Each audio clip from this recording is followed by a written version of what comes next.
साथीहरु, के तपाईहरु पनि टिकटक चलाउने गर्नुभएको छ र टिकटक चलाइरहँदा जस्तै यहाँनिर तपाईको प्रोफाइल अरूले हेर्दाखेरि यो फलोइङलाई चाहिँ तपाईले यहाँबाट नदेखिने बनाउन चाहनुहुन्छ।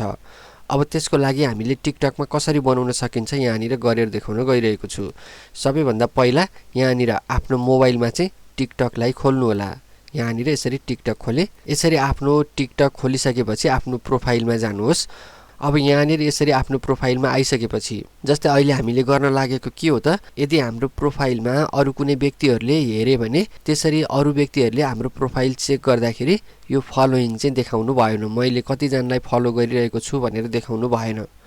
अब यसलाई हाइड गर्नको लागि के गर्ने त, सबैभन्दा पहिला आफ्नो प्रोफाइलमा आइसकेपछि यहाँ माथिपट्टि यो यसरी तीनवटा धर्काहरु देखिरहनु भएको छ राइट साइडमा, यसमा तपाईले क्लिक गर्नु होला। यसरी क्लिक गरेपछि यहाँ तलपट्टि यसरी केही अप्सनहरु देखाउँछ।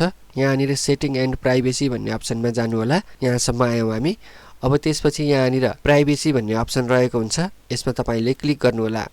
यसरी प्राइभेसीमा आइसकेपछि यसलाई थोरै तल तल सार्नुहोस्। यहाँनिर तपाईले यो फलोइङ लिस्ट भन्ने अप्सन देख्नुहुन्छ। यो फलोइङ लिस्ट भन्ने अप्सनमा क्लिक गर्नु होला। अब त्यसपछि यहाँनिर यसलाई चाहिँ यो एभ्रीवानमा बसिरहेको हुन्छ, अब ओन्ली मी मा राख्दिनु होला। अब यति गर्नु भयो भने चाहिँ तपाईको टिकटकको प्रोफाइलमा अरु कुनै व्यक्तिहरुले आएर हेरे भने त्यहाँनिर यो फलोइङ चाहिँ देखाउँदैन। यस्तो किसिमबाट चाहिँ तपाईले टिकटकमा आफूले कति जनालाई फलो गरिरहनु भएको छ भनेर त्यसलाई हाइड गर्न चाहनुहुन्छ भने यो तरिका अपनाएर सजिलैसँग गर्न सक्नुहुन्छ।